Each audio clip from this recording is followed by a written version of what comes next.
안녕하십니까. 제6장 예정론을 말씀드리도록 하겠습니다. 하나님께서는 인간이 타락할 것을 미리 아셨을까요? 모르셨을까요? 미리 아셨다면 재림까지 미리 준비를 하셨을는지도 모릅니다. 또 천사장 루시엘의 반역 행위를 미리 아셨을까요? 우리는 미래에 대해 이미 예정되어 있다고 한다면 인간의 노력은 무슨 의미가 있을까요? 인간의 노력으로 하나님의 계획을 얼마나 바꿀 수 있을까요? 인간의 고통이나 행운 등은 운명일까요? 타고난 숙명일까요? 이러한 점에 대해서 말씀을 나눠보도록 하겠습니다. 예정설에 대해서 신학적 논쟁이 늘 있어 왔고 신앙인들의 신앙생활에 혼란을 가져오는 원인이 되고 있습니다. 성서는 인간들의 흥망성쇠나 타락 인간의 구원 여부를 이미 하나님께서 예정하셨다고 적혀 있다고 생각하겠지만 실상은 어떨까요? 영고성쇠란 말은 세월을 따라 변하는 흥망과 쇠락을 뜻한다고 기록되어 있습니다. 하늘 부모님이 예정하신 일에 대해서 인간은 얼마나 바꿀 수 있을까요? 로마서 8장 29절에 하나님이 미리 아신 자들로 또한 그 아들의 형상을 본받게 하기 위하여 미리 정하셨으니 이는 그로 많은 형제 중에서 맏아들이 되게 하려 하심이니라 라고 기록되어 있고, 이어서 30절에 보면 또 미리 정하신 그들을 또한 부르시고 부르신 그들을 또한 의롭다 하시고 의롭다 하신 그들을 또한 영화롭게 하셨느니라 라고 기록되어 있는 것처럼 하나님께서는 미리 정하신 그들을 부르시고 부르신 그들을 또한 의롭다 하시고 의롭다 하신 그들을 또한 영화롭게 하셨느니라고 해서 이미 다 정해진 것처럼 말씀하고 있습니다. 로마서 9장 15절에 모세에게 이르시되 내가 긍휼히 여기고 불쌍히 여길 자를 불쌍히 여기리라 하셨으니 그런즉 원하는 자로 말미암은 것도 아니요 다른 박질하는 자로 말미암음도 아니요 오직 긍휼히 여기시는 하나님으로 말미암음이라고 하셔서 인간의 의지로 바꿀 수 있는 문제가 아니라는 의미의 기록도 있습니다.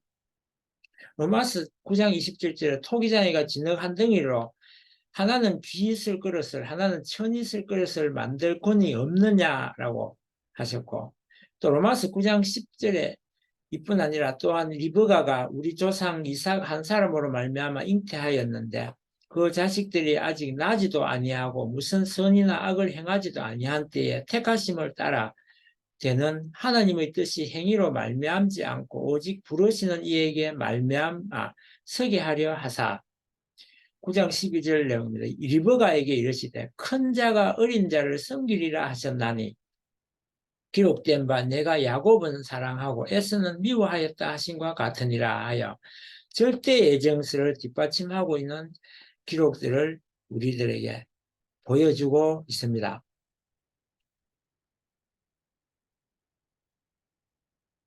반면에 완전 예정을 부정하는 성구도 있습니다. 창세기 6장 6절에 땅 위에 사람 지었음을 한탄하사 마음에 근심하시고 가라사대 나의 창조한 사람을 내가 지면에서 썰어버리되 사람으로부터 육축과 기는 것과 공중의 새까지 그러하리니 이는 내가 그것을 지었음을 한탄함이니라 하시니라.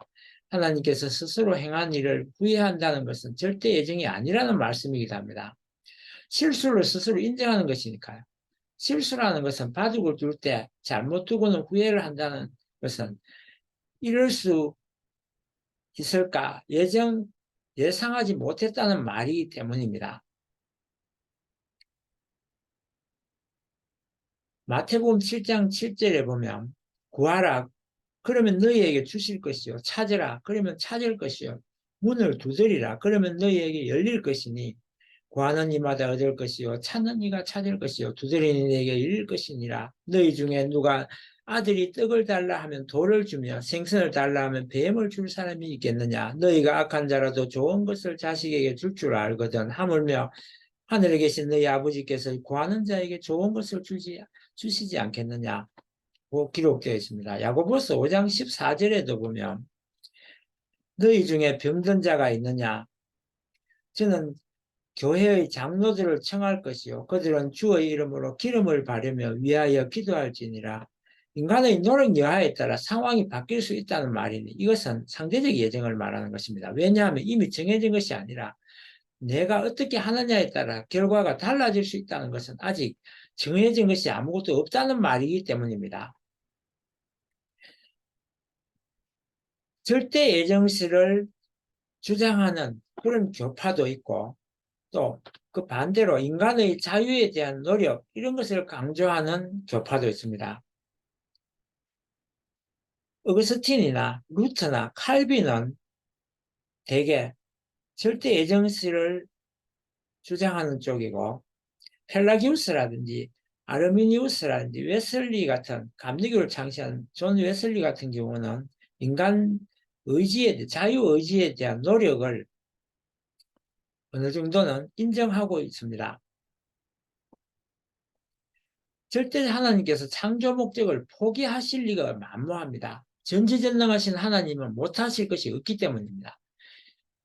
뜻에 대한 예정은 그래서 인간 구원을 포기하시지 않기 때문에 뜻에 대한 예정에 대한 문제는 절대로 양보하지 않으실 것입니다. 문제는 인간입니다. 절대 예정을 하시면 인간의 운신의 폭이 그만큼 좁아지고 맙니다. 인간이 어떻게 하든지 결론을 이미 내려져 있다고 한다면 누가 열심히 살려고 애를 쓰겠습니까?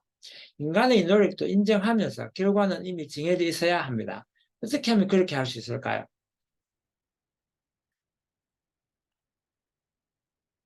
먼저 뜻이 뭔지를 알아야 하겠습니다. 하나님의 뜻은 창조 목적을 이루는 것입니다.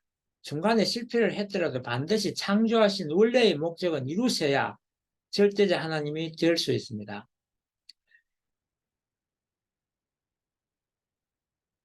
절대자 하나님께서 인간의 타락 때문에 창조 목적 자체를 포기하는 일은 일어나지 않아야 한다는 말입니다. 하나님께서는 절대자라는 말입니다. 절대 선의 주체이신 하나님께서 인간이 타락했다고 해서 뜻을 악으로 남길 수는 없는 것입니다.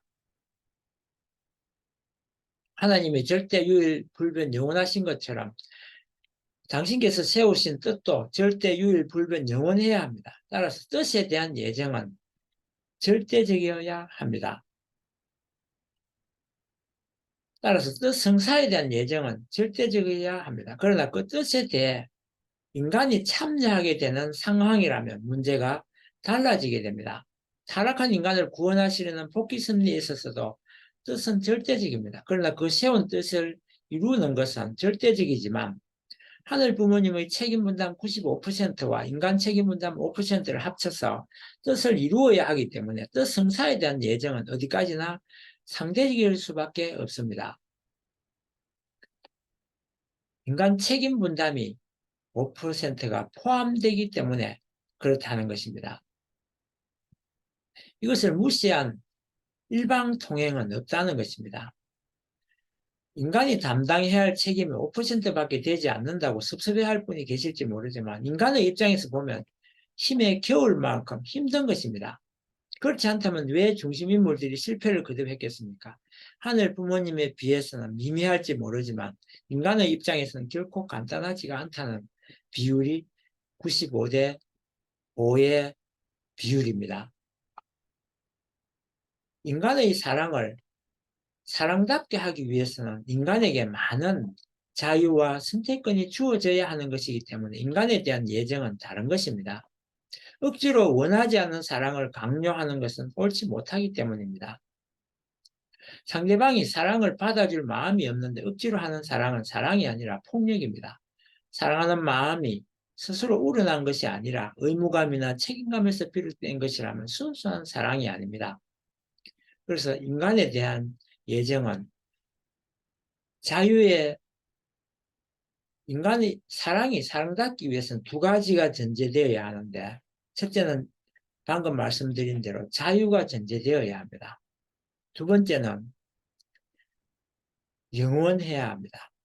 일시적인 태어나서 죽는 한평생 100년의 삶으로는 사랑을 사랑답게 할 수가 없는 것입니다.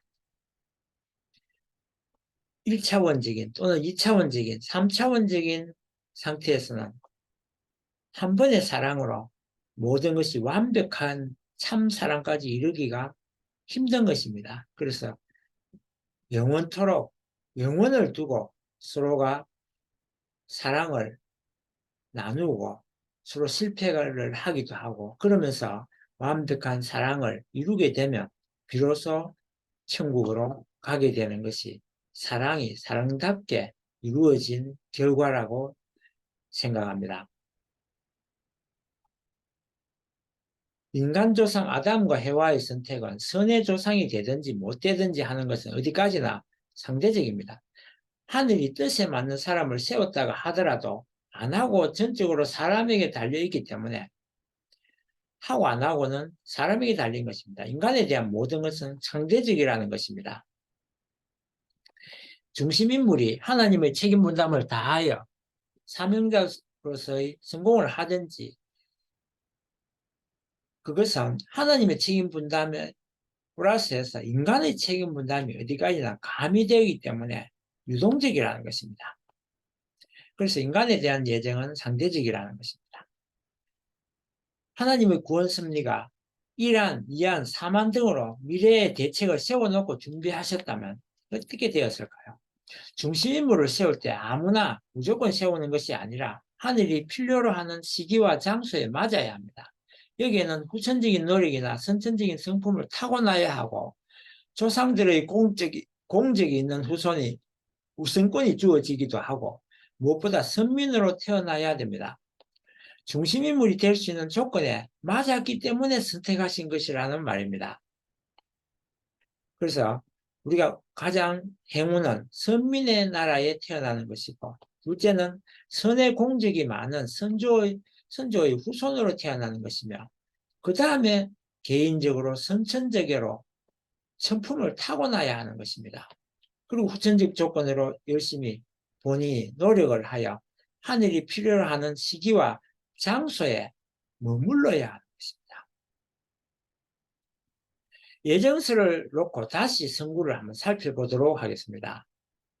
앞서 말씀드린 이러한 내용을 참고로 해서 들어주시기 바랍니다. 로마서 8장 28절에 내용부터 읽어보도록 하겠습니다. 용리가 알거니와 하나님을 사랑하는 자, 곧 그 뜻대로 부르심을 입은 자들에게는 모든 것이 합력하여 선을 이루느니라. 29절, 하나님이 미리 아신 자를 다들로 또 그 아들의 형상을 본받게 하기 위하여 미리 정하셨으니 이는 그로 많은 형제 중에서 맏아들이 되게 하려 하심이니라. 30절, 또 미리 정하신 그들을 또한 부르시고 부르신 그들을 또한 의롭다 하시고 의롭다 하신 그들을 또한 영화롭게 하셨느니라고 한 것은 인간 책임 분담에 대한 말씀이 그 속에 생략되어 있다는 사실을 알아야 할 것입니다.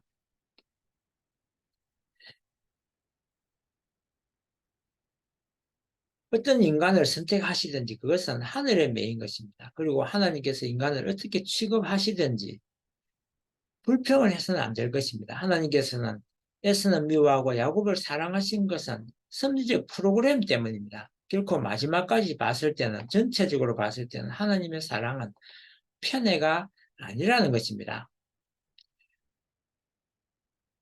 뜻에 대한 하나님과 인간의 책임 분담 관계를 잘 몰랐기 때문에 뜻 행사를 무조건 하나님의 전담 행사로만 봤던 것입니다. 칼빈은 완고한 예정서를 주장했고, 그것이 오늘날까지 기독교의 신학을 이끌어오고 있는 것입니다. 이것으로 예정론에 대한 강의를 마치도록 하겠습니다. 끝까지 함께 해주셔서 감사합니다.